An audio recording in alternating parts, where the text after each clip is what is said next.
57%. 57%. I'm at 16. Yes, he says. Yeah, I forgot to turn. But your Android, don't you? There's a charger over there. Oh, it's okay. I think it'll be fine. Yeah. I'm not using it, so it should last. We're recording. Oh. Welcome to Talking Society. I'm Ziti, and with us, as you all know, is Jose. And we'll talk about society topics today. It's just one topic. One topic? One topic, but this topic I think is very broad. So I'm hoping you all like it. I like to talk about this. So Okay. Shopping. How do you know? So let's go ahead and start with getting to know each other again. Yeah? Sure. Okay. I like these. Are my favorite, actually. Yeah. The rest of the episode, I love talking about myself. Okay. So I asked Jose earlier, like, what's your spirit animal? I know yours. I want to hear. Oh, but the people don't know. Jose. We'll let host go first. Okay. Let's let host go first. Or do you want to think about it first? Yeah, because that's not a question I've ever really answered because I don't talk about stuff like He that. I doesn't don't believe think in about spirits. it. Yeah. Okay.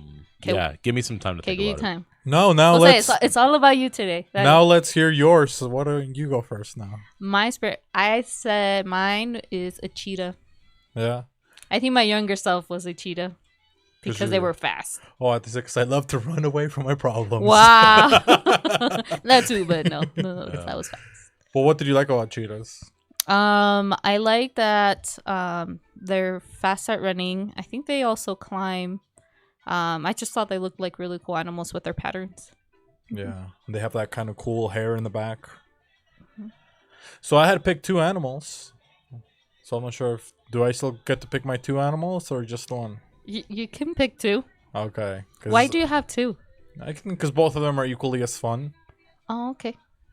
They're kind of the same energy. I like a hyena and I like a badger or a wolverine. One of those, whatever. Two of those. Oh yes, you did mention it. Sorry. Yeah. So I like hyenas because they're cool. They just like to hang out with their friends. They're really playful. They're just laughing. And they have the strongest bite. Did you know that? No, I did not know that. They have the strongest bite. And then they're just a pack. They don't really go out and kill. They're just like, oh, I'm just going to eat some scraps. Or I'm going to steal some food, you know? And then a badger is like almost the same. A badger, he's just like, he can be solo. Go into his little cave. They're just fun. You know, they'll go get drunk on some weird plant or something like that.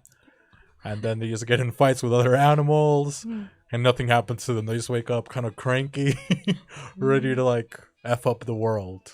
So I like that. About those guys. That they're so small, but they're so like ruthless. Okay. Awesome. Host, you ready? Do you need more time? He saved an animal today. I did. Do you want to talk about the animal you saved? I did. Well, I'm not going to say I. We helped an animal into a more secure, safe spot and a bit more warm just because it's a little bit cold. A little makeshift box, cut some air holes in it, made sure he had a little window so he didn't feel completely like secluded, a little bit of water, and then a lint bed so it's soft and insulated from the ground. That's nice. I don't know. Funny enough, I hear that question, oh, my spirit, I just never taken the time to think about it. Funny, and speaking of birds, maybe like a parrot. Oh, because they're full of personality, I think. They're full of personality. Yes. And they're okay being by themselves, but they're also social. I think that's something I can resonate with. And they're, I don't know, quirky in weird ways. I always view myself kind of weird and not like socially awkward to the point where I can't fit in, but I always have something odd it's not unique. The same. Maybe I would say. Host. Thank you. Unique instead of weird. Come on, just like I have mannerisms and idiosyncrasies that most people are like, oh, that's a thing. Yeah, that's just how I am. So maybe a parrot. A parrot. Yeah. Okay. Awesome. Thank you all for sharing. Now I'm gonna ask you to give me your best animal spirit call. Oh God, of course. And I picked a parrot. Well, parrot. Isn't that a hyena? Don't they laugh? A parrot can learn to talk. So look, listen to my voice. You wouldn't want to hear this coming out of a parrot's mouth? Of course you would. I don't know. No, they don't do that. I don't know how they. Well, they just call mock them. whatever you want to say. Yeah, they just mimic sounds. So You know, that's what that they sounds like that. a magpie. I like magpies. Okay. But yeah, I mean that you got it. So I just And I don't know what a They- badger sounds like. probably growls only. Smaller voice box, it might hiss a little bit. What about you? Do your little cheetah Oh call. no, cheetahs don't do stuff like that. they So do? let's moving on to the.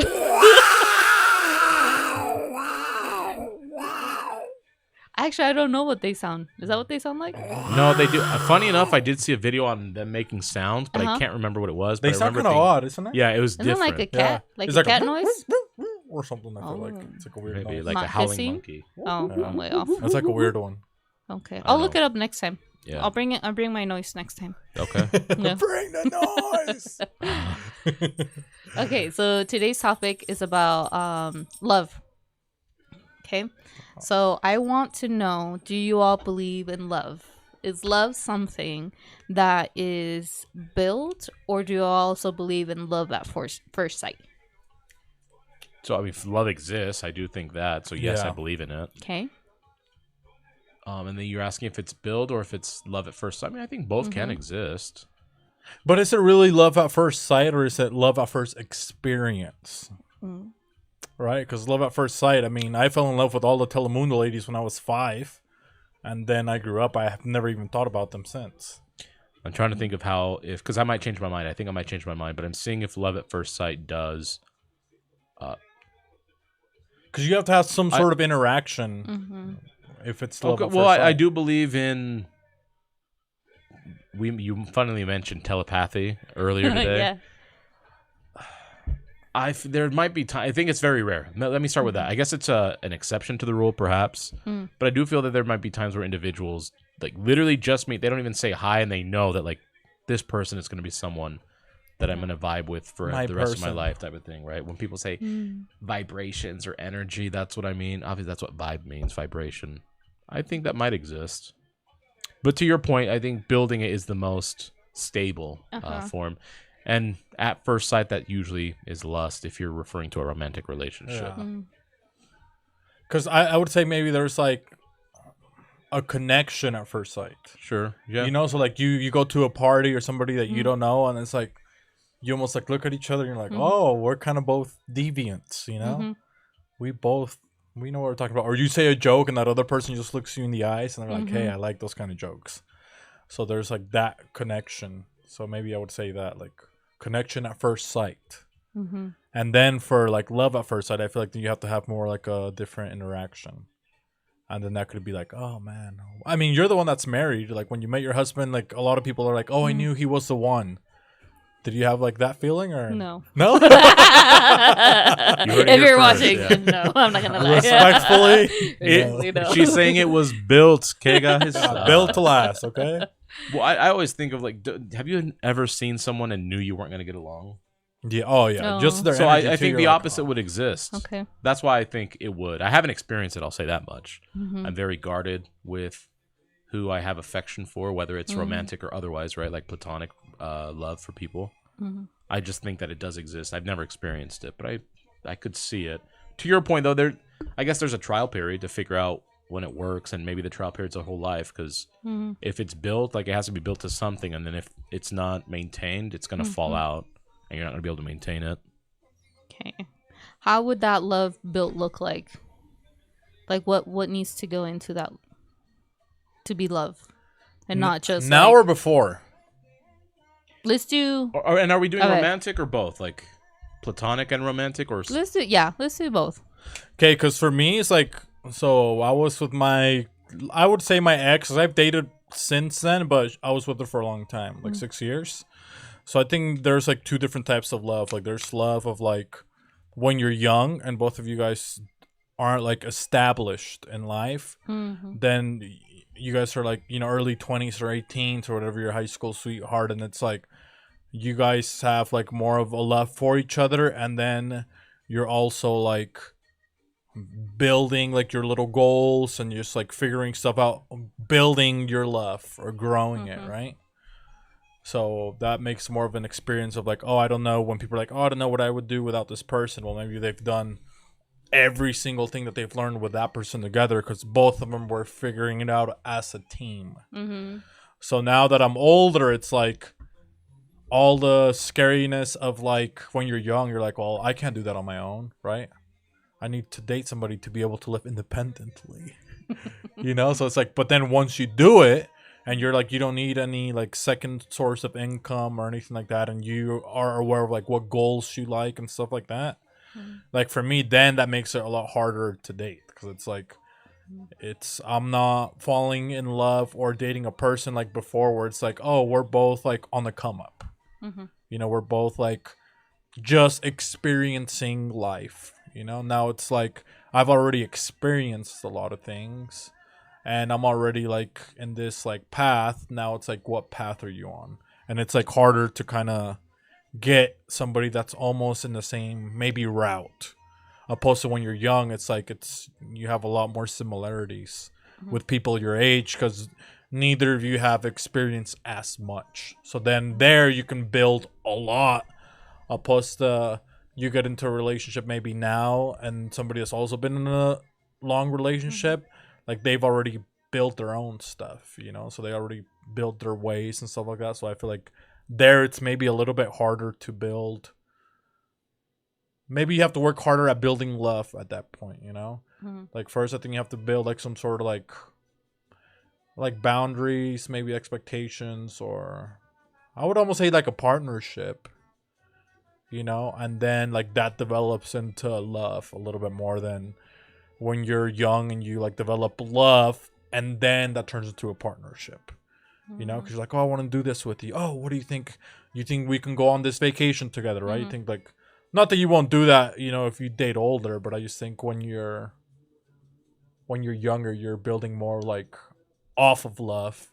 And then when you're older, it's like you're building off of where you're at to hopefully build love.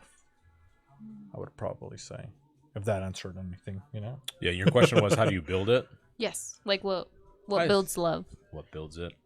Love is ironically one-sided. You can love someone that doesn't love you back, right? Yeah. Tell me about it. You can do everything. I couldn't tell you. I don't know. It's okay. Everyone loves me. I'm kidding. That's not true. So when you build love, it's like you're building more love for the person you already love. Like you can't make them love you more. You can do things that might make them love you more, and they just have to receive it. It's a weird question because I guess it's if I'm talking about myself building more admiration or love for someone, I guess gratitude on seeing what do they contribute to me, right? Not that everything has to be transactional, but if I see that this person provides me some sort of peace, that's like my biggest thing. You'd be surprised at how many people like just everyone's peace looks different, right? Some people just actually like peace and quiet.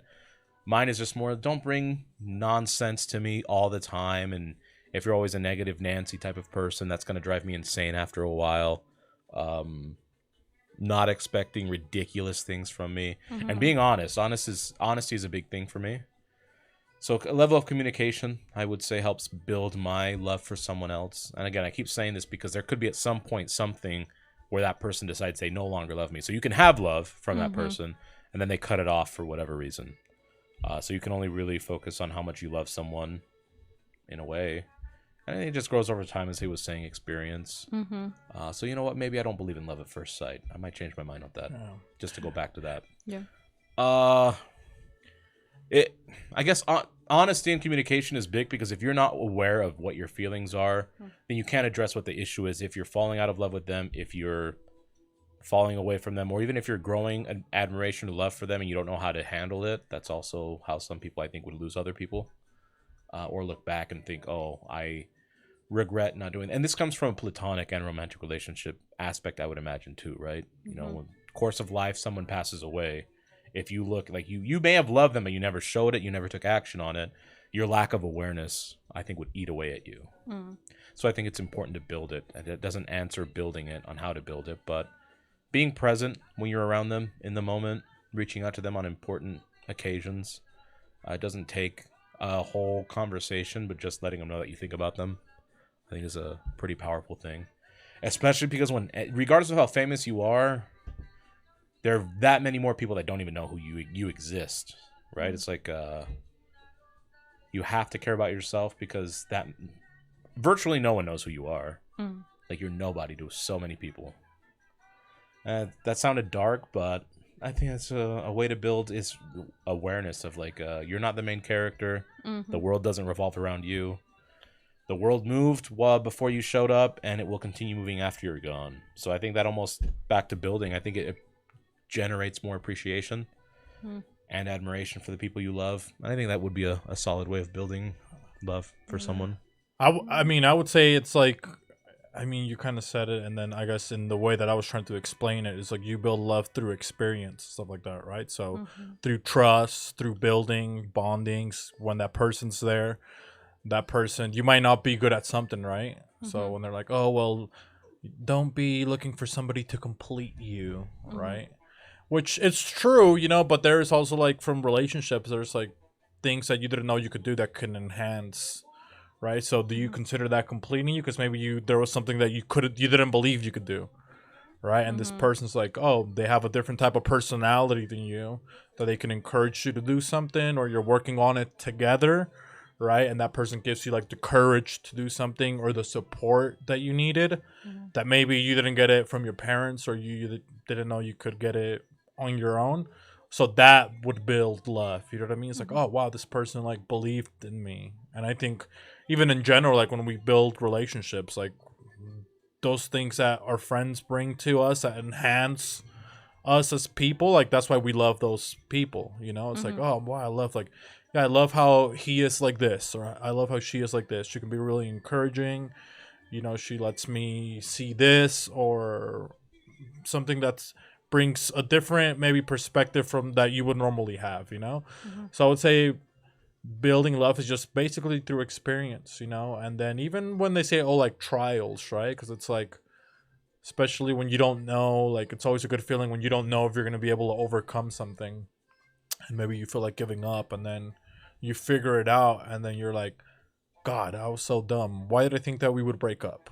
Right? It's like, I love you. And then it makes it even, it like reaffirms your love for that person. So I would just say like experiences, positive, and then overcoming like negative experiences, and then like what bonds and stuff you're making. I mean, you're married, so I mean, I would probably expect like, if I had like kids, that probably makes your love for that person, because it's like you're almost seeing like that person when you have your kids.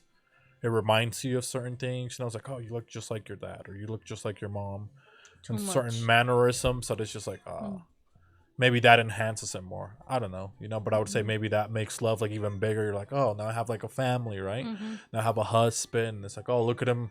With, you know, I like how he takes care of my kids. He's out there playing with them and stuff like that. And it's like, oh my god, I'm more in love.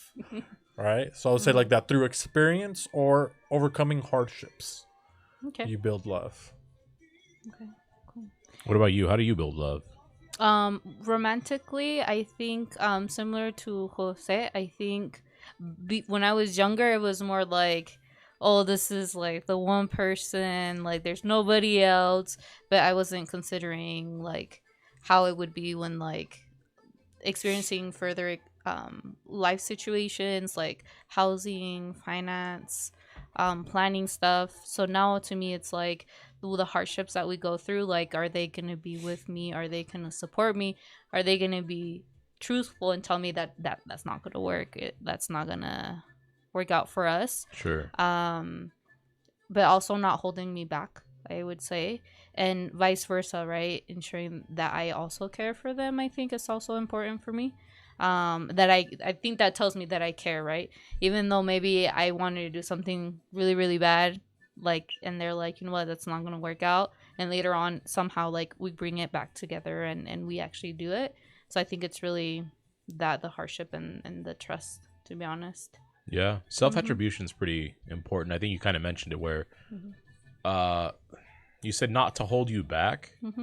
And sometimes even if you know someone's going to fail and you know you can step in and like help them not fail, letting them fail is a form of love, I would imagine. Yeah. I think it is. Because then you don't coddle them like with kids. Yeah, you don't let them miss out on that experience. Yeah. Yeah, 'cause some things Yeah. need to be experienced by the individual themselves before they Mm-hmm. realize what it's really like, whether it's the real world or their Mm-hmm. abilities, right? Letting them Mm-hmm. go through a phase of figuring stuff out. I know you've talked about sports with your kids, right? Mm-hmm. And Yeah. how about they go through sports and figure out what they like? Mm-hmm. Only, again, back to his point about experiences through that. And sometimes it Mm-hmm. is understanding when to push them forward into something or when you step away and let them do their own thing. Yeah, I think that what you mentioned, that key part is letting them experience it, knowing that maybe they are not gonna succeed, but you being there as a backup to, if things don't go the way they want, that you're there to support them and not kind of rub it in their face. I Yeah. think that's the one thing that my husband does well, is that even though if I fail and he tells me like, yeah, you know, just be careful, and I do end up failing, like he doesn't rub that in my face. It's more like, okay, what did we learn from this? Let's talk it out, and then let's move forward. Yeah. Mm-hmm. So one thing sometimes that I think about is like how if it's harder, obviously like society is like different now, you know, it's like dating apps, there's like Yeah. stuff like that. But you're also like, it's easier for somebody to be independent. Hmm. Right? So it's like now it's like, oh, there's like, you can get roommates, you can get, you know, you can work a couple of jobs, right? So it's like you Mm-hmm. can do so many things, as to before it was more out of like necessity, right? It's like Yeah. that's when you hear your parents like, oh, well, you need to do this, you need to get married, you need to Mm-hmm. go. Those were like the expectations, because it's like maybe in their times it was like, this is how you survive, basically, right? It's like, this is how we know how to survive. Is you got to get married, you got to do this, like right off the bat. And now I wonder how much of that kind of also affects. I think dating apps affect, like, you know, a lot of stuff, like in a negative way, because you're always like, oh, there's always something better for me, right? Mm-hmm. So it just gives you like almost too many options, right? It's like, oh, well, why am I going to try with this if I don't like one thing that she did? I can just keep scrolling, right? Or ask another girl on a date, or just never be satisfied because I can Mm-hmm. be dating like a new person all the time. When before it's like you were almost forced to maybe try to work it out a little bit more, or it was like you had to work more for the relationship, you know? It's like you Mm-hmm. had to go swallow your nervousness and go talk to somebody, right? Like in person and stuff like that. And you couldn't just be like behind a computer or your phone and be like, hey, HMU, you know, hit me up. It's like you had to do like, there was like more effort and stuff like that. So even to the point of like, oh, falling in love for at first sight, maybe before, it's like it was called that because you're also like, when you're asking somebody out, like you're so nervous, right? So it's like, and then just the fact that they say yes, right? So you're just like so excited, they say yes, maybe you guys end Mm-hmm. up you know, going out to dance or to drink or something like that, and it turns into like amazing experience, opposed to now where it's just like, oh, I'm swiping, oh, what's up, blah blah, what are you doing, blah blah, blah. You know, just like texting like that, and then you go out, oh, let's meet here, and that kind of maybe doesn't bring the thrill as much as before, to where you have to fight that like nervousness, and you have to take a chance, right? Like, and say, hey, I think you're like beautiful or whatever, like you want to do this or blah blah, or approach somebody wherever they're at. Like, I think maybe that's more meaningful now, and that would be maybe almost like a meaningful relationship, right? It's like when people, like our parents, like you talk, it's like, how did you guys meet? You know, they have pretty cool stories. Mm-hmm. You know, it's like most older people have like, even if it's like, well, I'm from this village and from that village, and their parents hooked us up. You know, like there's some sort of like story opposed to now. It's like, oh well, He sold me for 5 goats. yeah, you know. Now it's like, The oh, 5 greatest kids of all I time. paid $30 for my dating app and I got her. You know, it's just like, that's like kind of a little bit sad. You know, just like that, where it's just like so almost like fast food, Hmm. like getting into a relationship, right? It's like, oh, I can just go, I don't know. So maybe that takes a thrill as opposed to the days of like falling in love at first sight, right? Because imagine back then, like you're not seeing like every single girl that's single in your city, right? It's like you might go there and you're like, whoa, like that girl's like super beautiful. I'm not going out every day. I don't even get to interact with that many people, right? Like you had a more like actual organic and more of like an actual amount of people that you could engage with back then. You weren't like flooded with like faces, like social media and stuff like that. So yeah, you could see this girl that you didn't even know existed. You don't know where she lives in your town, and like you see this person, and maybe that's like, holy crap, I'm falling in love, right? Opposed to, like, you might have already seen that girl like on Instagram. It's like, and sometimes now people won't even hit them up there. They'll be like, they'll try to find them on Instagram and be like, oh, I saw you at the, hey, I'm at the bar, I see you from here, you know, or whatever. So I wonder if that affects like falling in love like that, you know? It's a theory. It's a theory that I have. So you think people would miss out, like, let's say back in the day, right? There was no social media, no way of like you would just live within your city, right? That you were gonna miss the love of your life somewhere else. Like your love of your life was outside, not within the city.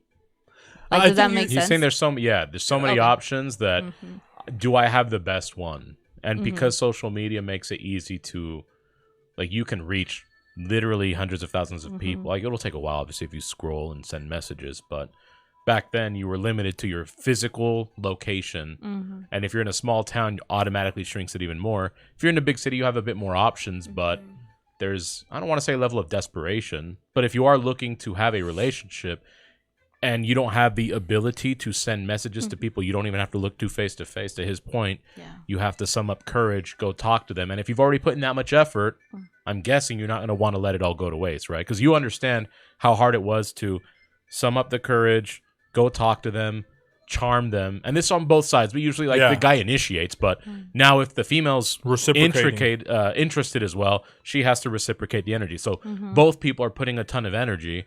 And when they come to a hard time, and knowing like I have to go through all that again, let's see if we can work it out. And they're more sincere about it, right? Because you know you don't have to like, yeah, sure, you could call a friend and gossip about stuff and feed a bunch of lies to them and gaslight, whatever it is people call it now. But again, back then, and this is, but yes, I mean, I don't know if you want to talk more because I'll add to the idea of more options. Do you want to talk more about that or no? Are you done? No, I'm done. Okay, that sounded rude. Are you done? Or are you finished? Yeah. Which part of the way that it may have sounded when I said "Are you done?" like is the idea. So he mentioned fear of missing out, extra options. I think that's a big part, but I think it coincides with two things, and social media, I guess, is at the core of both. Now people seek out validation so much, and I'm not referring to love itself. I'm referring to, did you make the right decision in leaving them or ignoring them? Example, how many times do you see people, male or female, talk about, oh, I left my ex. They're not looking to see if anyone will check them. They're looking to see, oh, you made the right choice. And when you hear the story, you know they probably didn't make the right choice, right? So I think there's a lack of maybe guilt or shame from people. And I personally think if you're a good friend, I like to think I'm a good friend. I want people to check me if I'm making a terrible decision. I want to do the same for them. And it's not about being rude, right? He doesn't agree with everything I do. I don't agree with everything he might do. We might make it known we're not rude about it. But for example, I have had friends in the past where they did certain things behind their spouse or girlfriends or whatever back, right? And I asked, you really think that's a thing? Or they break up, oh, she's a piece of shit, he's a piece of whatever. And I see that they're in a tough spot, but I don't validate that they're the ones in the right if they were the ones at fault, right? Like, again, I don't want to be rude, but I tell them, you really think that you did X, Y, Z and that they should put up with that? Is that what you're saying? Are you going to put up with that if they would do that? Oh, and that's when I can tell people, look, a lot of people don't come to me for that stuff unless they have good self-esteem, in my opinion at least, because they just want to be vindicated by someone telling them you made the right choice, even though they're the ones that messed up. Does that make sense? Yes. Because I've had to swallow my pride and tell some close people, and I'm like, and they know they expect me to. They know I expect from them what the honest answer should be. Not, I don't want you to make me feel like I made the right choice. I want you to tell me what the truth is to you. Like, yeah, you fucked up. You did X, Y, Z wrong. You should have done. And maybe not 100% of the blame is on me.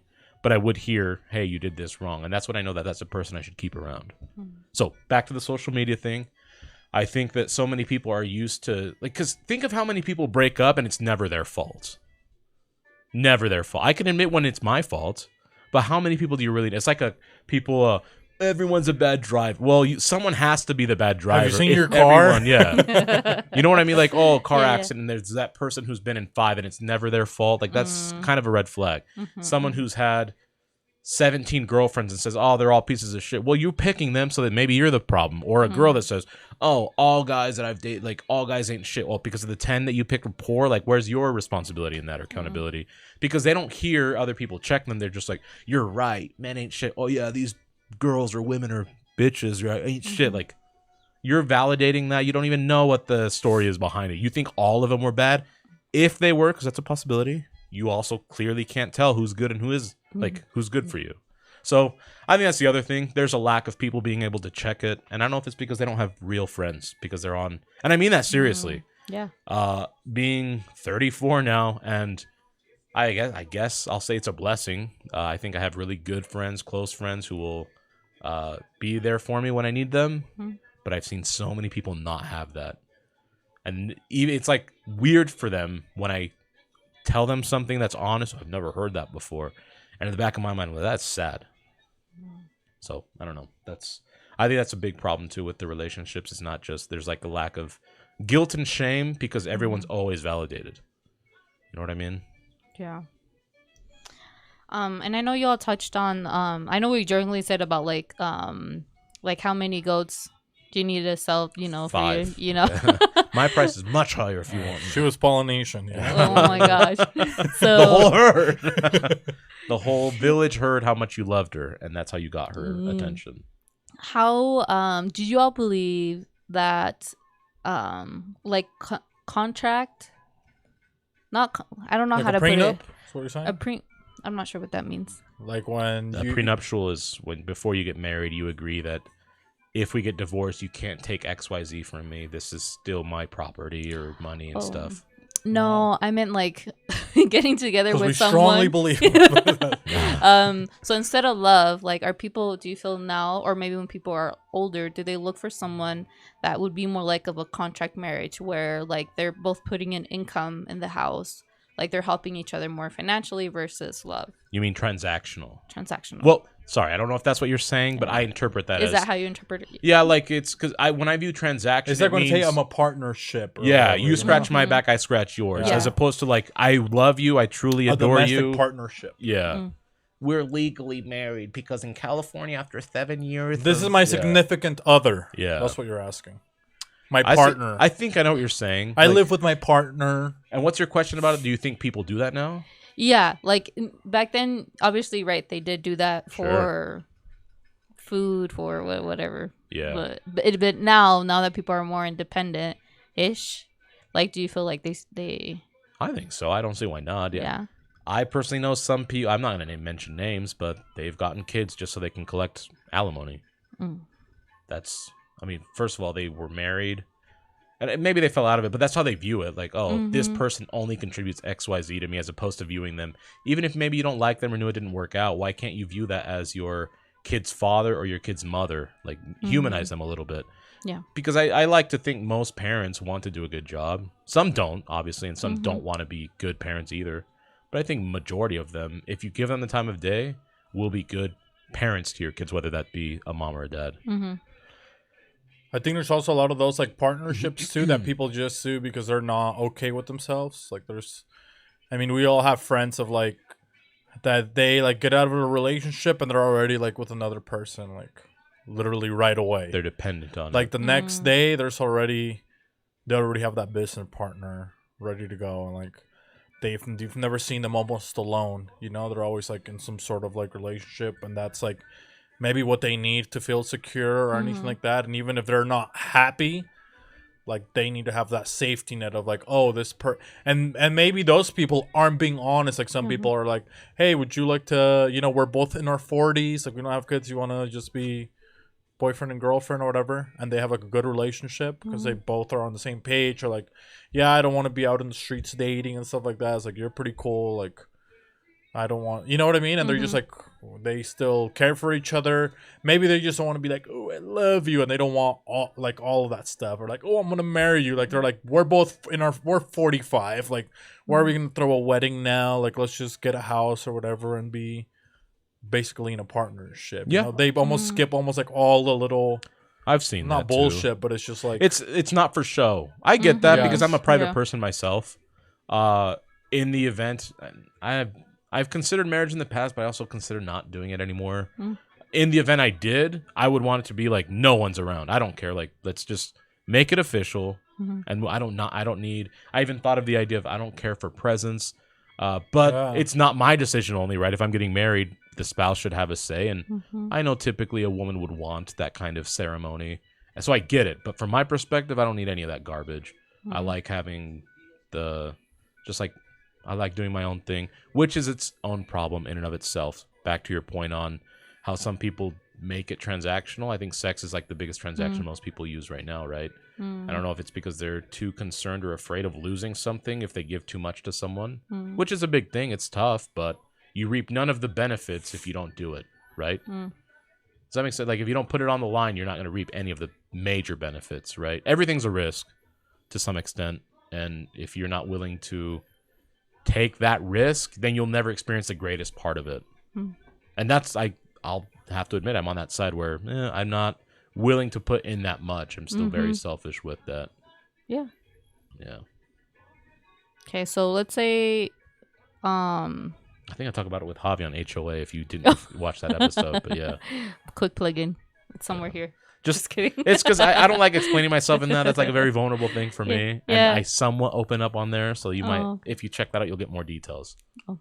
got it. I'll try to be open still, though. Yeah. So if it's a partnership or if it's a love situation, if they, I guess, what would make it not love anymore? Running at the first sign of anything difficult. If it's completely conditional on it, it's conditional because obviously if the person's going to treat you terribly, then that is a condition that should not be ignored. Yeah. So if they're treating you terribly, yeah, you should leave. You shouldn't have to love them anymore. Maybe you could, but you don't have to be with them. So But why don't people leave? why don't they leave? Yeah, because there are, partners that don't. because of their fear of being alone, right? Like I was saying, it's what jumping to a lot of relationships, fear of being alone, fear of loss of income, fear of being their own person, Lack of self-esteem. yeah, like They don't value themselves enough. It could be the other person imposing so much fear that they think they're going to cause harm. maybe That's drastic, but it happens. they have a fear of failing, Admitting that was a failure. yeah. So at that point, is it really love or is it more partnership? I think Well, that's back to your point, there's- it's convenient. They don't want to look like fools because it didn't work out. yeah. So it's just like for the status almost. So yeah, what's like that? Because I feel like a lot of Latino parents, they're like that. It's like they'll sleep in separate rooms and they hate each other. But it's just like for them, I mean, maybe in a good way, like they'll put the whole family thing over even how they feel. Yeah, Right. there might be benefits to So that. they're just like, well, I don't want to see our kids are going to be. I'm also old and I look like a freaking turkey. Let's just freaking live together. I hate you, you hate me, but we were both aware of that. We're not gonna lie to each other about that. But our kids are still cool, and we both love our kids. So let's just stay married. You sleep in the basement. If Ironically, you that's heroic. want.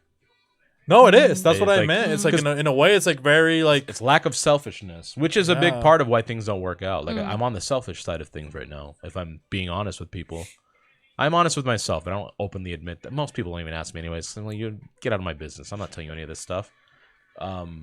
But that's also in the great way because there's also like the other side where they hate each other and they're just like yelling at each other the whole time and they Of course. So there's that side too where it's just like, well, you guys are just not wanting to fail. You guys are just doing it out of convenience. You guys are doing it for selfish reasons. Yeah, for like self-image Yeah. versus the greater good of whoever's involved with it. It's weird. It's like an ironic anti-hero thing to make. Okay, I don't like you. We did like despite almost even maybe hate each other. How he was saying, but we don't want the kids to see that because we want them to know what love may. Even if it's falsified, like the placebo effect is if it's effective. I mean, are we going to discredit its value? I would say no. Because maybe now that kid knows, Yes. or even if they just believe that true love, and which is a real thing, even though it wasn't real in their household, the idea that it was, they can continue that healthy environment somewhere else. And I think that's worth something. And when they're older, I think that's what's good. Because I've seen some of my friends that their parents have broken up once they're out of the house. Sure. Like whether they're like 23, 24, and then that's when they get divorced. They wait for them to be out of the house. Makes and sense. then where they're more mature. that's, yep. But I think also at that point, like the kids are also more mature to be like, oh, I understand that you guys don't want to be together, right? Because now, like, opposed to when you're like a little kid, you don't rap, like you just want both of your parents, right? But when you're older, you've already experienced a couple of relationships, like you already, if your parents are waiting that long to like break up, like that usually means you have a pretty good relationship with your parents too. That they're going to be honest with you up front, and that you're going to understand them, like, hey, like. And they probably weren't jealous of each other if you spend like certain holidays with one versus the other. They might even still show up with their new partner in front of the other one, yeah. And they'll be cool because they know it's like, hey, we haven't liked each other for so long. We're not insecure about it, so let's just hang out with the kids. And that's when people are like, no love lost, but there was a whole marriage was lost. A whole marriage, a whole family. And that sucks, like, because then you would still not get like the holidays and stuff like that if that happens. Like now it's like, oh, do I have to go to this house and that? So that part of it can suck, but I think you would understand, like, you can provide that for your kids now in a truly loving relationship, hopefully.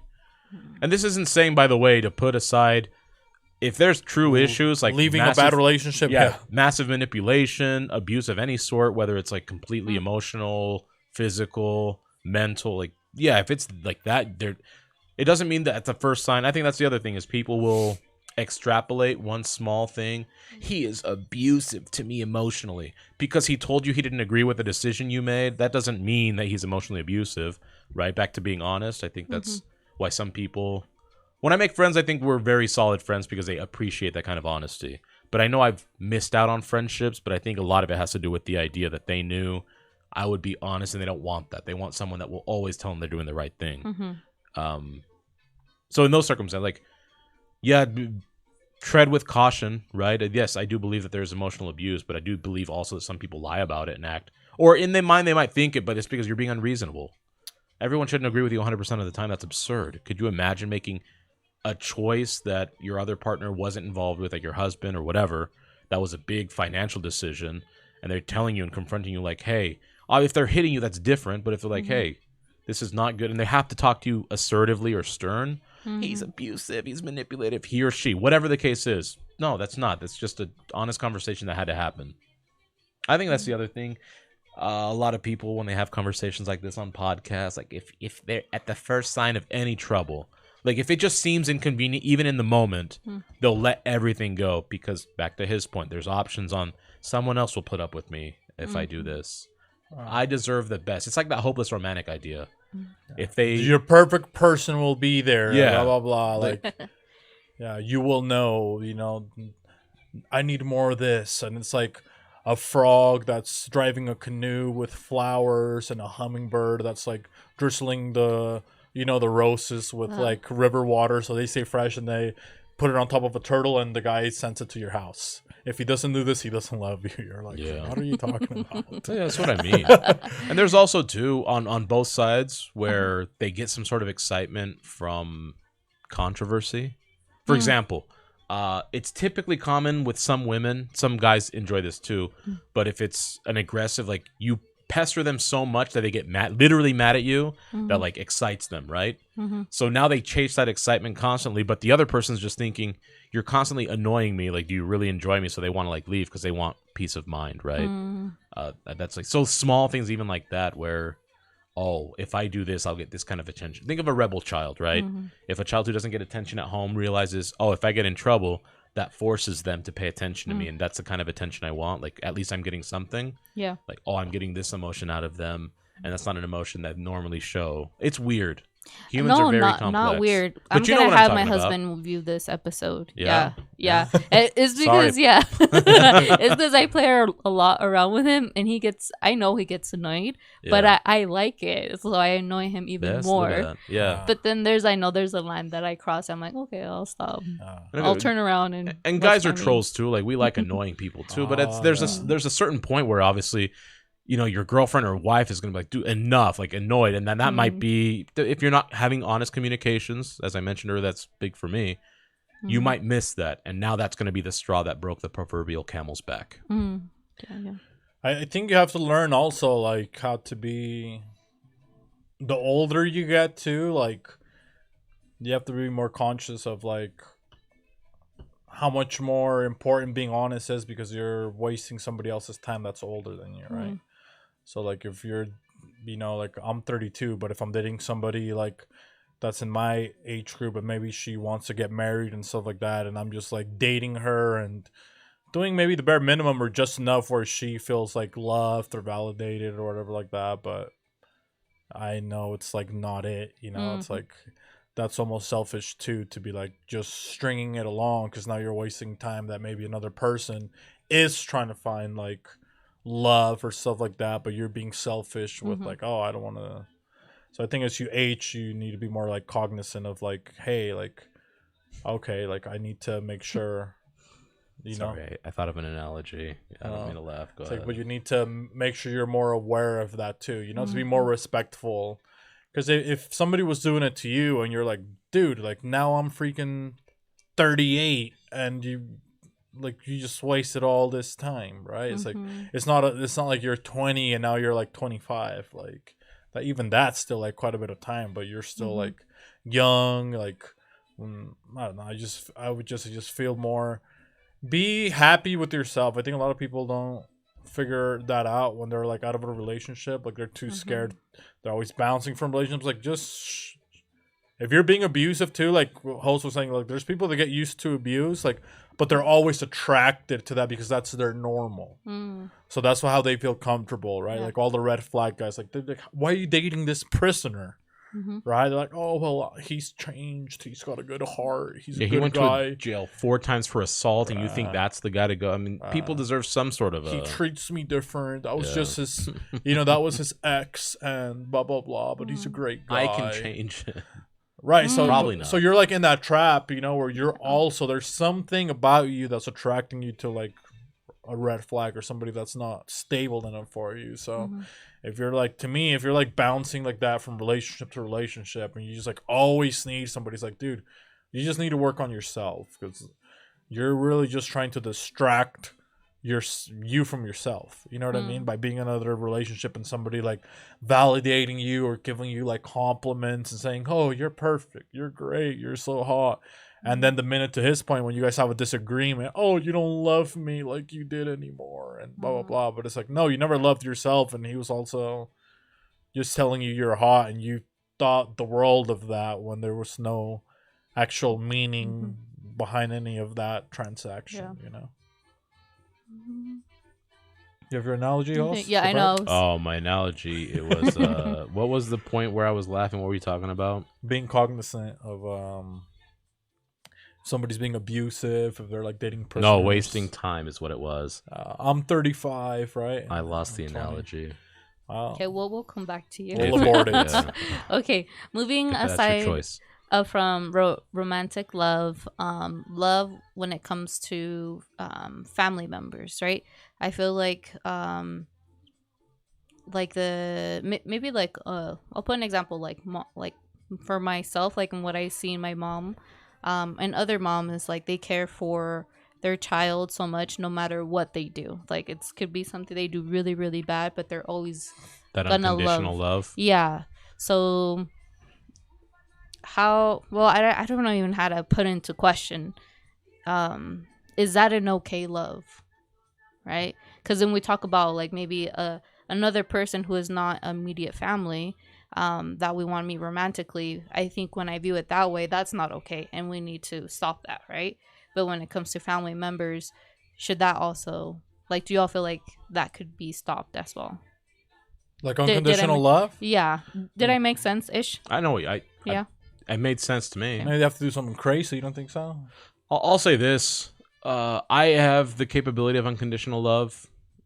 Some bridges have been burned, I guess. I still love them. Now, because you unconditionally love them does not mean that dictates how you respond to them, right? Right. You can truly love someone still, but it doesn't mean you don't chastise them, that you don't tell them if you're in a position to punish them rightfully so, or ask for reprimand. Like, oh, we need to reprimand you. Oh, or you owe some sort of reparations in whatever form, right? Like, you can yes, you're capable of it. I'm capable of it. Even if they did something if they did something incredibly foul, I still think a part of me would still love them. But again, that doesn't mean you treat them the same. Like, oh, come here, I'm going to give you a hug. No, that you did something absolutely ridiculous. You deserve to have some sort of guilt or shame punishment that you receive should equal whatever. If it's a crime, if it's oh, you lost my friendship. That doesn't mean I want anything terrible for you. I would like you to hopefully grow and do better, move on. But I can still love you. I think so. I've experienced that, I feel. I would say with like families, it's like pretty hard. Maybe I'm not sure if it's impossible, but it's more of like disappointment, right? So it's just like that they disappoint you like super bad, but you still like, it's just built in you. You can't really hate them, right? But you can get disappointed to the point where you're just like, bro, like, there's nothing for me that I'm going to say. I would say you stop loving them. Maybe you give up on them a little bit, right? So it's like, well, there's nothing for me to tell you because I've told you this like my whole life. You don't change or you don't listen to that. Like at some point, I'm also not going to waste my time and just accept that that's who you are. And I'm not sure. I was like disappointed. What did I say before? That it's just like you just disappointed, but then you also just like let them be, right? Like you don't have to engage with them like he's saying in like, oh, you're great or I love you. He's like, well, no, it's like you already disappointed me. There's nothing much for me to say. Like I still have this bond with you that I'll always be like, oh man, my brother's an idiot, but he's a good guy. You know, like he tries his best, but you know he's like an idiot. You know, it's like you're not. It's almost like you just have to accept it, and then you just kind of move on. It turns to. I'm not sure if it's. I guess like disappointment, but almost like you just have to. I feel like you just like move on, right? It's like you. Well, that's what I mean. Like you can still love them. Yeah. It doesn't. I know that might almost even sound counterintuitive compared to like the whole building love that we talked about earlier. But I think I know I mentioned death a lot, and it's not that I'm morbid. I just think it's a great equalizer, right? Think of someone. When I know I love them is I put myself in the position. If I were at their funeral, would it still affect me just as much as it did 2 months ago when I still loved them before they messed up? And if the answer is yes, that to me is unconditional love, right? Like 20 years down the road, when they pass, if they pass before me, and if I hear news, if it breaks me, I still love them. And that's unconditional. I might not talk to them. I may not have talked to them. I may be mad at them. I may, not hate, but like have some sort of resentment towards them, but doesn't mean. Or is it just love. Indifference, maybe? I think indifference would be lack of love, but that's how I interpret indifference. Like if I'm indifferent to that person, I don't love you. If I love you, it means from a distance. If I hear about you, it maybe makes me feel some type of like, oh, I hope they're doing well, or there's like a level of reminiscing. If I'm indifferent, that means like but you're not like actively loving. You know what I mean? You're not showing love, but you can still have love. That's what I mean. I don't know how to explain it. It just makes sense to me. So, though. Like, if you see like some sort of reverence. Yeah. There's a level of value, I guess, even for what was there, because I guess it shows that it could be, even if it's changed completely. The fact that it even happened in and of itself is sacred. What were you gonna ask? Sorry. I was gonna say, and it makes more sense in Spanish, but like if you see a frame or picture of them in the room and you can't stand to see them, that would be indifferent. Versus if you just see the picture of that one person, it's like, oh, they're there and that's it. So if it's did like, you say if I hate seeing the picture? Yeah, it's like in Spanish, it's like no, ni lo puedo ver en pintura. Yeah, I know what you mean. Yeah, I can't see yeah. You really? Because I would say maybe indifference is like you don't have any bad or good feeling about it. You just feel indifferent. So you just feel like... Yeah, but it doesn't evoke almost an emotion. Like neutral. Yeah. Lack of emotion. Again, this is, but there's no hate. Individual. Does that make sense? Agreed. There's no hate. But because indifference to me means I have no feel. Hate, for some reason, I don't like to feel hate a lot. I know I act like I hate certain things, but they're like inconsequential things. Like TikTok. I hate TikTok, okay? But that is inconsequential to life. He's a Snapchat kind of guy. When it comes to like indifference means you're not on my radar, so that's almost like the most dismissive thing you can do. That's almost the most disrespectful thing in my opinion versus hating, right? Because hating means I'm still giving you attention. I'm still talking about you. Whereas if you're indifferent, right? When I said earlier that You could you die. have to it's love yourself, nothing- and you're nobody to 100 million, however many people, 3, 5, 7 billion people almost, right? Like you're nothing to them. They die. Like, there's kids in countries or adults or old people in countries. I'm not saying I actively hate them, but I also have no emotional ties to them. They died. They're gone. They moved on.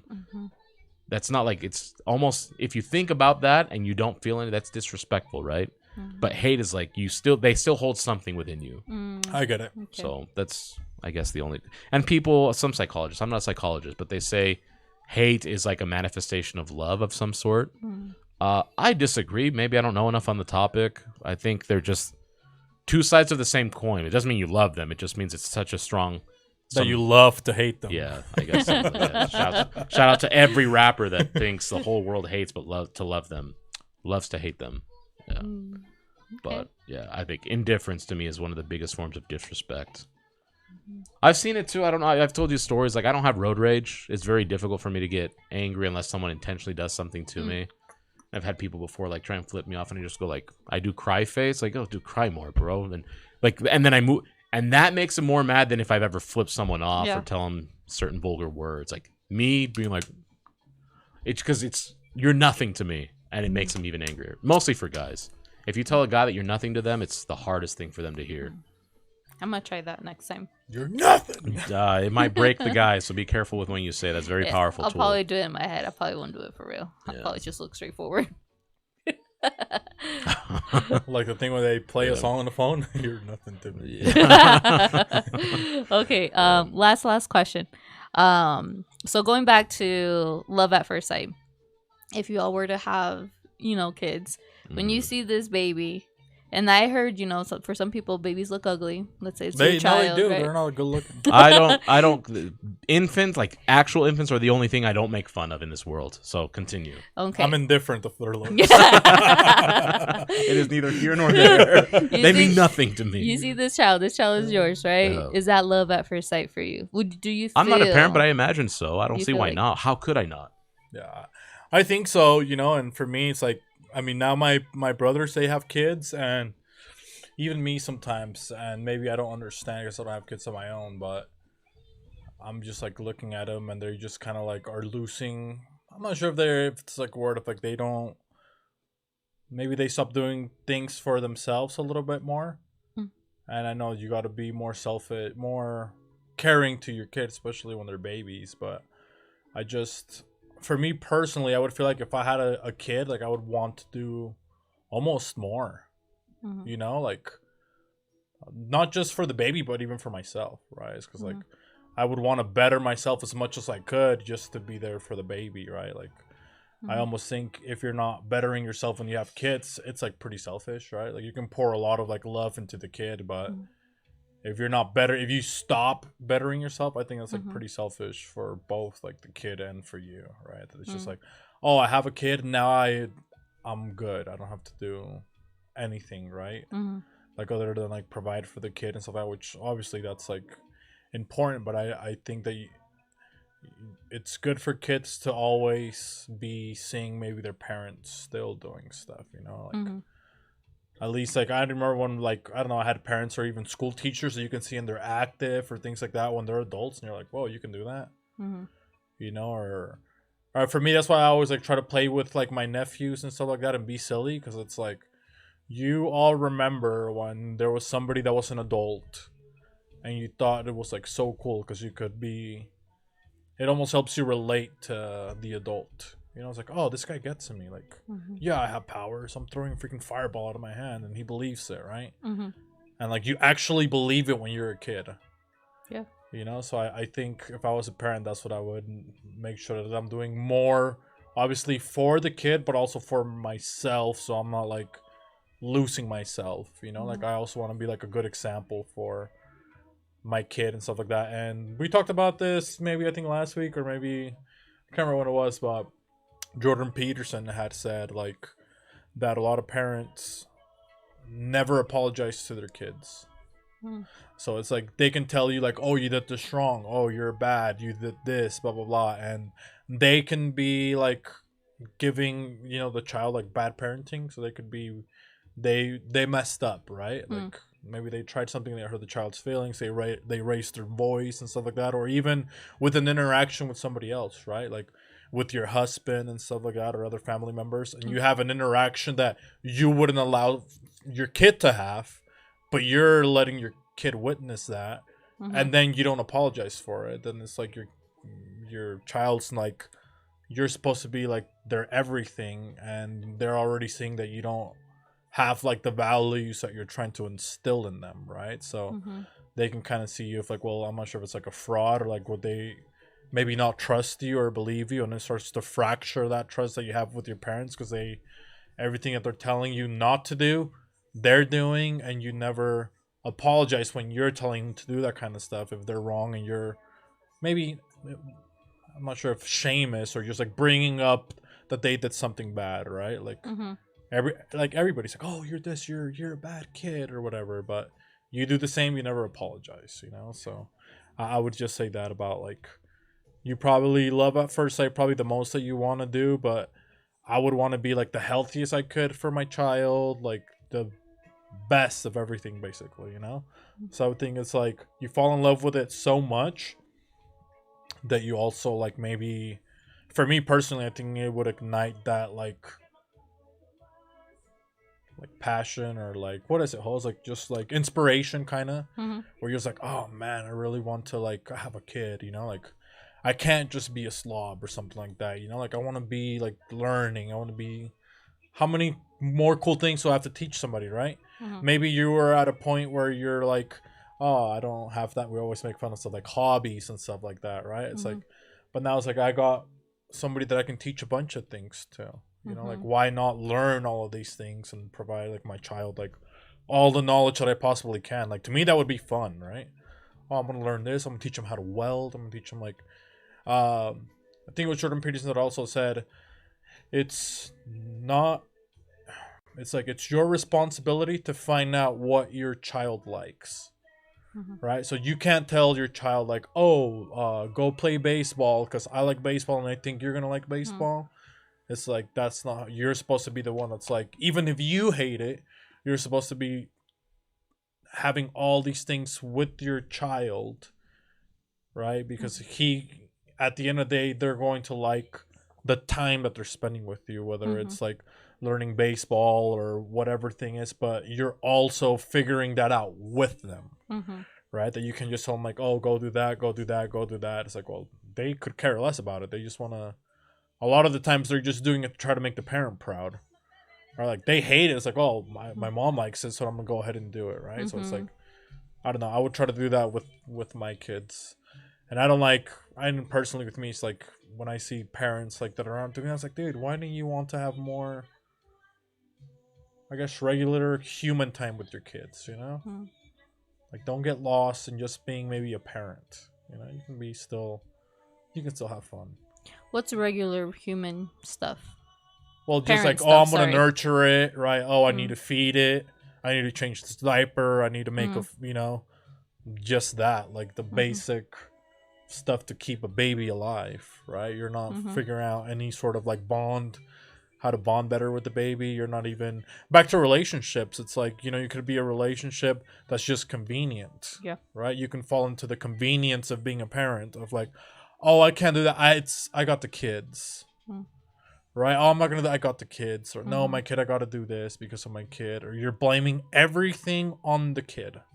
So then the kid becomes like your reason to make excuses, right? So I would say maybe that it's like, don't use your kid as an accessory to why you can't do stuff, why you're like limiting yourself, why you're putting all these like no's in front of everything and using your kid. That's just you being lazy, It's like, not the kid. Like, you can still, it may be harder, it'll require more energy and stuff like that, but that's on you. That's not the child's fault. Because I feel like there's also adults that will hate their kids and they'll have resentment for their kids because they'll be like, oh, well, I had you, like, I didn't even want to have you, right? They'll say like crazy stuff like that, like, oh, well, I used to do all of this and I was fun until I had you, right? Or I was like, bro, I didn't tell you to fucking have me, right? So just like stuff like that you still need to be trying to become better, especially when you have your kids. And if you're married like that too, because everything, like you're saying, everything keeps changing. Mm-hmm. You got to figure out the dynamic of like how you guys are treating the kid, how your husband treats a kid. It's like what rules or what morals you got to teach. So it's like, it sounds easy, but it's a lot of work, I guess. Mm-hmm. So what I got is that Jos is gonna fall in love like, immediately with the baby. Yeah. I feel like you're a mixture of love at first sight, but maybe love build more as you nurture the child. No, I would say that I No? love my kids so much. What I'm trying to say is like, I would love my kids so much. I would also work on myself a lot more so I can provide more love to my child, because I have to learn more ways to be able to love my child. I can't just be satisfied with or think that just because I had a child at that moment that I'm already a perfect parent or that I'm already a perfect person. So for me, that's like fuel to become a better person in general and learn more things so I can provide for that person that I love more than anything right now. Mm-hmm. So that love to me would be so strong that it would make me want to do better in every single thing so I can be better for that child. That's what I was trying to say.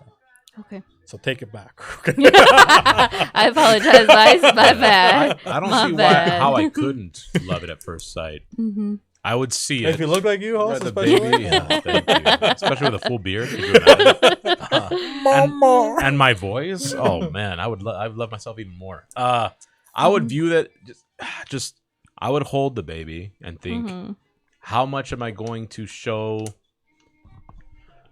It's almost another shot at redemption. I feel that's why I would view it, right? It's like how I would mold this child into being a caring individual, standing up for its own beliefs, how it can positively impact other people, and like show it the love that I've been given, and reciprocate that love back. Like I just those potential experiences alone make me love the child unconditionally, right? And there's a possibility, hopefully not, especially if I love the child and give it the attention that it deserves, while not being perfect, but being as good as I can be. There is a possibility that it might make some terrible decisions in life that it cannot come back from. And those are like the moments where I think I would there's no way I couldn't still love you, even though I have to reject you. Does that make sense? Because even if you're no, I don't want to say certain things, but like if the child makes these certain decisions, right, taking lives and doing like the most evil thing possible, there would not be a way for me to still have something in my heart. And I've seen parents have like, "Oh, you're dead to me" type of thing. Yeah. I don't think. Oh, I could, you got a tattoo. I don't have that in me. I don't have that in me because any person that I at some point have loved even a little bit, I've never been able to let go, even if I don't talk to them still. So, I imagine that with a child. Could you imagine? That would never. Yeah. Insane for me. Also, like having kids, there's like a lot of like stuff where it's like, you get like back to our point of when it's like somebody that maybe hasn't worked on themselves or they're like bouncing relationship to relationship and they have a kid. Sometimes even a kid makes them realize just like, whoa, like I love this person more than I even love like who I thought was my man or whatever, right? So it's like I'm gonna get responsible for the kid and stuff like that. So I see that a lot with like maybe single moms that had their kids when they were young, and you're like, dude, how could you figure it out? But they always like, for the most part, not all of them, but they figure it out and they have like a really good relationship with their kids. And a lot of them, they don't even care if they have a man, because like, well, I love my child so much. Like I'm going to protect it. Like I'm going to sacrifice my love life to make sure that I raise my child like properly and he's not around like a bunch of toxic like men and stuff like that. So there's a lot of moms that I know that are like that, that they'll just disregard even like finding a relationship until maybe the kid's older because they don't want to have like the kid be in maybe where they used to be, because maybe that's the type of men they've attracted or stuff like that. So they'd rather keep the child safe. And some of them, they turn their life around and it's like, well, how did he do it? It's like, you don't. They just like figure it out, and that's like also pretty awesome to see for like people that have kids when they weren't expecting or whatever, that it's that maybe having a child means that much, right? That it's like, for the most part, I would say that it benefits your life, because there's people that see it like, oh, well, I'm gonna give it up for adoption or blah blah blah, but because the task of it is so overwhelming. Mm-hmm. But I mean, it's like probably you too. When you were like, when you first have the kid, you're like, oh, is it breathing? Like, it's like a little egg. It's gonna break. Like you can't even, you know what I mean? You can't even like rest because you're like so on edge of on the kid. And I just lost my train of thought a little bit. But shout out to the single moms that do good with kids. I asked that question because when I first had my child, my first one, it was a very I know I loved the child, but it was very awkward love. Like it was like I know this child was inside me, but I hadn't physically seen them. I think like I would see them in my belly, but like them being out, like it was kind of unbelievable, kind of awkward. Like we were still kind of getting to know each other. I know I love this child, but I didn't know how much more. It was surreal. Yeah. So it's got to be different for a woman because you go through the pains, right? So it's not that it's just different because now you're not experiencing it from a pregnancy perspective. Whereas for a guy, I imagine it's they're pregnant, but I'm not. I know women. Oh, I carried you for 9 months, right? That's factually true, right? The woman does the physical labor of having the child, and then the pain and all like the chemicals in your brain that go off when you deliver the child. So I'm sure you were probably like just disoriented until you figure things out. Whereas for a guy, for me, I just see it pop out, and that's like that's my only attachment to it. I know it's coming, right? But I didn't have the physical chemicals, and I'm not feeding it through my body. So I think for a woman, it's different because that was how you knew the baby, right? Obviously, third party, and then you're mansplaining. She was telling me. I am scientifically telling. Yeah. So I can see where. I mean, I don't know. I see what you mean, but of course you didn't love her any less. No, I would say I thought I was gonna like love this baby like a lot, like instantly right away, but that took me a while to kind of get to know. Not that I don't, I just didn't know how much more I can love a child. I think that's what it was. It's a different love then. That's why you were confused because like you didn't know that you were capable of that kind of love. Was that fair to say? I think so. Yes, because like so you're not mansplaining, helping her figure it out. I'm indifferent. So I thought it was gonna be like love at first sight, like this is my child, but it really took me a while for me to get to know her more and be able to realize this is not the maximum of love I'll have for her. Like it's just the love like keeps growing. Like even now, like the things that she does is like that you're amazing. How could you think of that? Like how could you figure that out? Like she just learned how to do some puzzles. I'm like, what the heck? And now we're buying her a bunch of puzzles. Yeah. And then now it's getting, I think we're getting overboard. She's like, this is too hard. Help me now. I'm like, okay. So I don't know. I think it's my first reacted to the baby, like compared to what I heard from like other moms or books or on YouTube, like, oh, you're gonna love this child like once it comes out.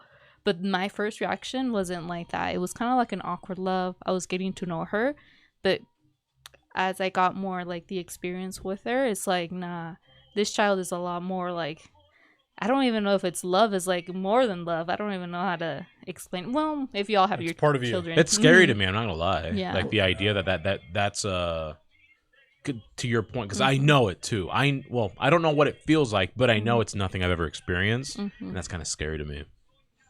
Yeah, I think like to your point Like when it's you were scary, mansplaining. if I'm being honest. Yeah. It's like I was womansplaining. Womansplaining. Okay? Well, it's almost like you just got, your freaking thing just got popped open, right? Like you didn't know if maybe everything was gonna be okay, so you're going through the emotions of like all that, like like is everything gonna be? Is the baby gonna be fine? Is it crying? So you're still on edge from like the mission that you have to complete of like having the child. Yeah. Like you're still on edge. It's like, okay, now is it gonna be okay? Oh, where's the nurse taking it? So maybe right there and then you don't have a chance to like not be on edge because you're just like, no, the nurse is gonna take him out. The nurse is gonna take him away from me. I'm still bleeding. I'm a hot mess over here. This person's crying. Like, so now maybe you're also like an altered like mom, like maternal instinct. That's not even letting you maybe love because you're just embrace like, that. thinking of it like I think that's having right. it survive. You know, it's like, whoa, my child's like still this, and that. Like, make sure you guys are doing everything good.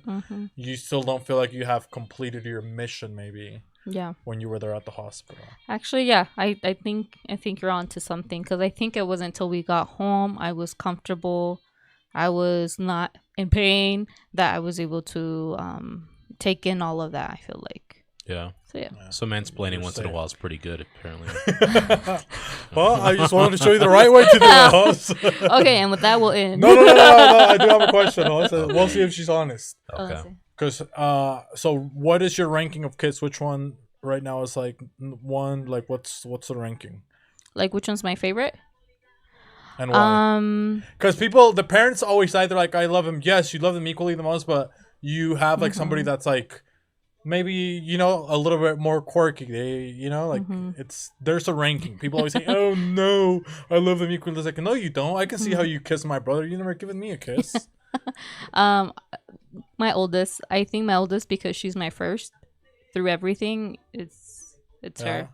Yeah, the other one doesn't like me either way. Like, she's a daddy's girl. Like, he can't go to the bathroom and she's gonna follow him no matter what. Yeah. Yeah, both of them actually, but I think Calypso is my favorite.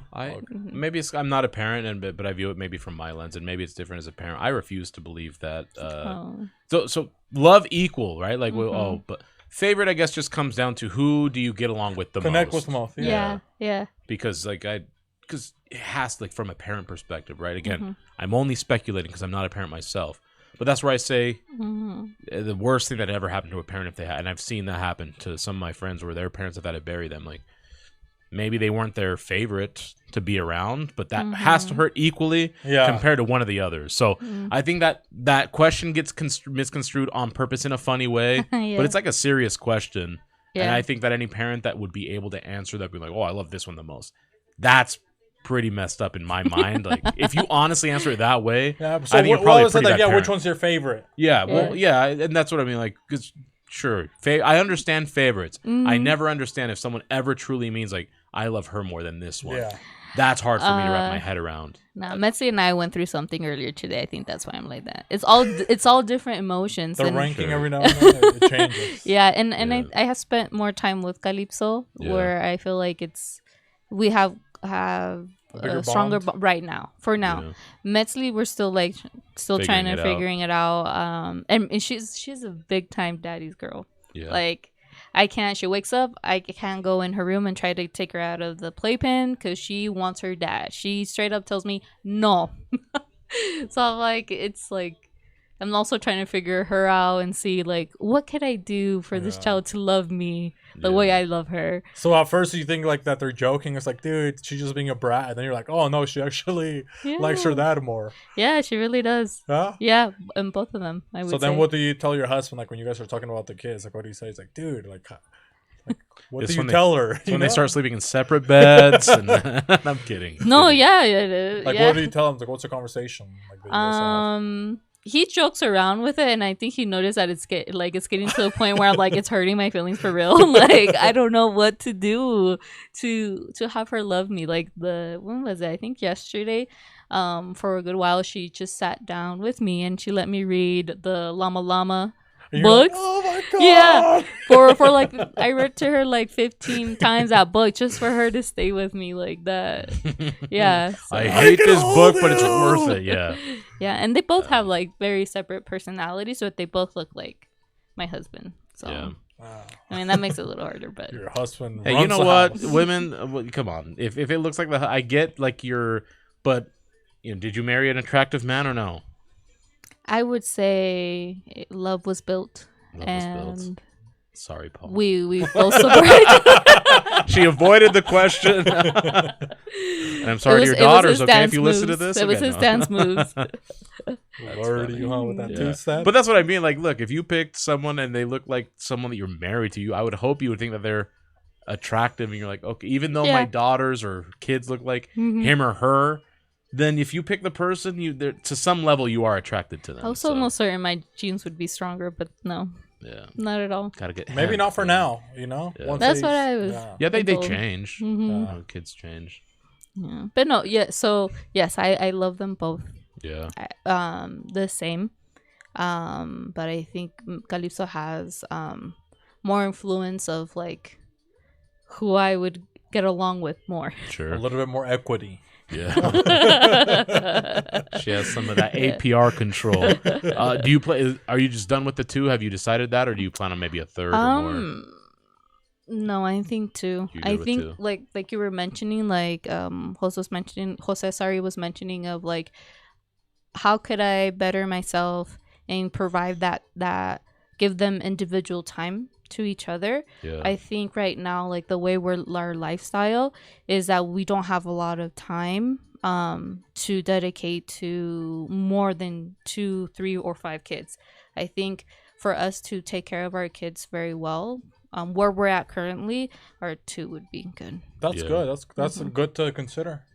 Yeah, it depends. I think different people like different things. Like I know both my parents come from bigger families, and they loved it, and they have good relationships with their siblings. Yeah. I only have 2 other siblings, so it's 3 of us, so it's far more small.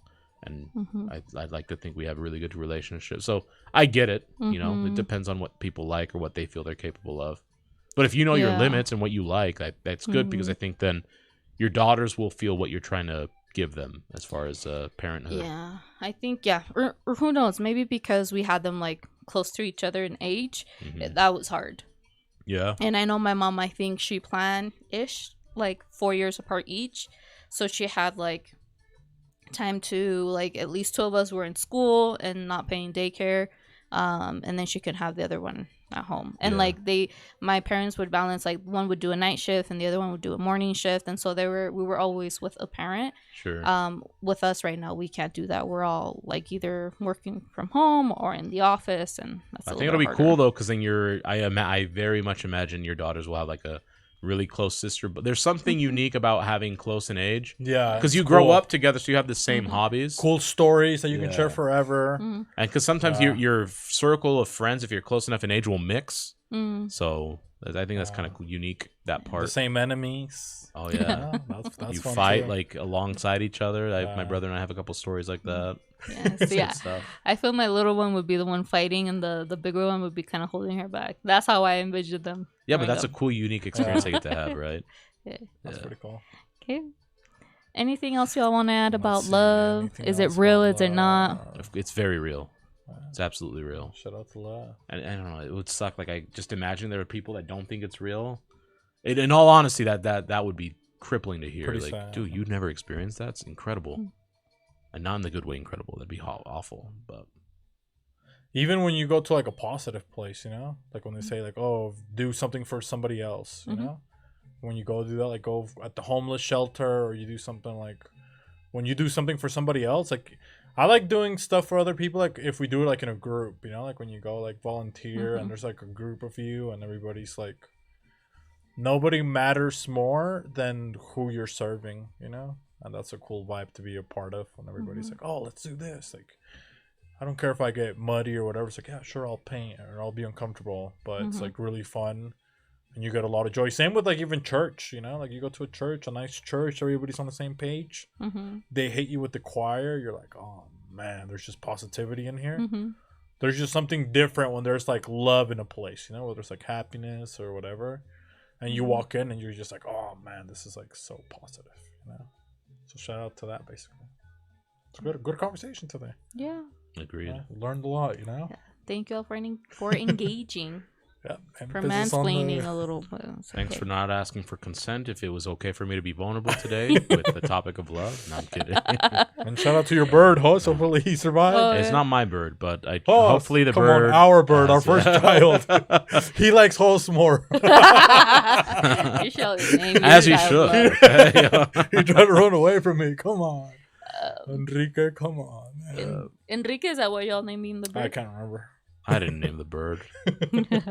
He gave me the rights to his name. All right. Well, thank you all for joining Thank us. you. See y'all next time. Bye.